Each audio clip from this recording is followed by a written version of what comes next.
آخری جنتی۔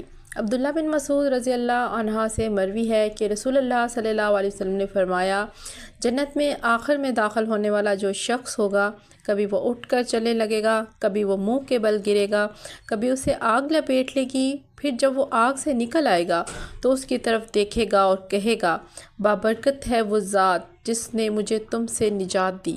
اللہ تعالیٰ نے مجھے ایسی چیز عطا کی ہے جو اول و آخر کسی کو نہیں دی گئی۔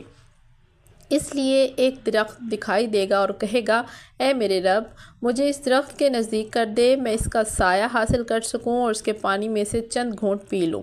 اللہ عز و جل فرمائے گا، اے ابن آدم، ممکن ہے میں تمہارا یہ مطالبہ پورا کر دوں تو تم اس کے علاوہ کسی اور چیز کا مطالبہ کر دو۔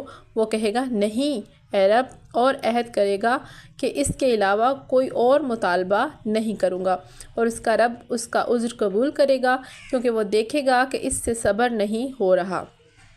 اللہ اسے درخت کے قریب کر دے گا اور اس کا سایہ حاصل کرے گا اور اس کا پانی پیے گا۔ پھر اسے ایک دوسرا درخت دکھائی دے گا جو اس سے بھی بہتر ہوگا اور کہے گا، اے میرے رب، مجھے اس کے قریب کر دے تاکہ میں اس کا پانی پی سکوں اور اس کے سائے سے لطف اندوز ہو سکوں۔ میں اس کے علاوہ تجھ سے کوئی اور مطالبہ نہیں کروں گا۔ اللہ تعالیٰ فرمائے گا، اے ابن آدم، کیا تم نے مجھ سے عہد نہیں کیا تھا کہ تم اس کے علاوہ کوئی اور مطالبہ نہیں کرو گے؟ ممکن ہے اگر میں تمہیں اس درخت کے قریب کر دوں تو تم کوئی اور مطالبہ کر دو۔ وہ عہد کرے گا کہ اس کے علاوہ کوئی اور مطالبہ نہیں کرے گا، اور اس کا رب اس کا عذر قبول کر لے گا کیونکہ اللہ تعالیٰ دیکھے گا کہ اسے صبر نہیں آ رہا۔ اللہ تعالیٰ اسے اس درخت کے قریب کر دے گا اور اس کے سائے سے لطف اندوز ہوگا اور اس کا پانی پیے گا۔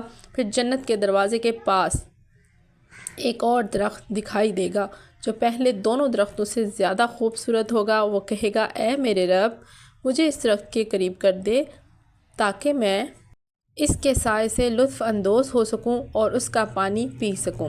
اس کے علاوہ تجھ سے کوئی اور سوال نہیں کروں گا۔ اللہ تعالیٰ فرمائیں گے، اے ابن آدم، کیا تم نے مجھ سے معاہدہ نہیں کیا تھا کہ تم اس کے علاوہ کوئی اور مطالبہ نہیں کرو گے؟ وہ کہے گا، کیوں نہیں، اے میرے رب، بس یہ، اس کے علاوہ کوئی اور سوال نہیں کروں گا، اور اس کا رب اس کا عذر قبول کر لے گا کیونکہ اللہ تعالیٰ دیکھے گا کہ اسے صبر نہیں آ رہا۔ اللہ تعالیٰ اسے اس کے قریب کر دے گا۔ جب اللہ تعالیٰ اسے اس درخت کے قریب کر دے گا تو وہ جنت والوں کی آوازیں سنے گا۔ کہے گا، اے میرے رب، مجھے اس میں داخل کر دے۔ اللہ تعالیٰ فرمائے گا، اے ابن آدم، میری طرف سے کون سی چیز تجھے خوش کر دے گی کہ تیرے سوال کا سلسلہ منقطع ہو جائے؟ کیا تمہیں ایک دنیا اور اس کے ساتھ اس جتنی دوسری دنیا دے دوں تو کیا راضی ہو جاؤ گے؟ تو وہ کہے گا، اے میرے رب، آپ رب العالمین ہو کر مجھ سے مذاق کر رہے ہیں؟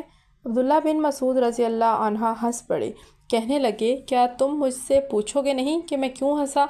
لوگوں نے پوچھا، آپ کیوں ہنسے؟ عبداللہ بن مسعود رضی اللہ عنہ نے کہا، رسول اللہ صلی اللہ علیہ وسلم بھی اسی طرح ہنسے تھے۔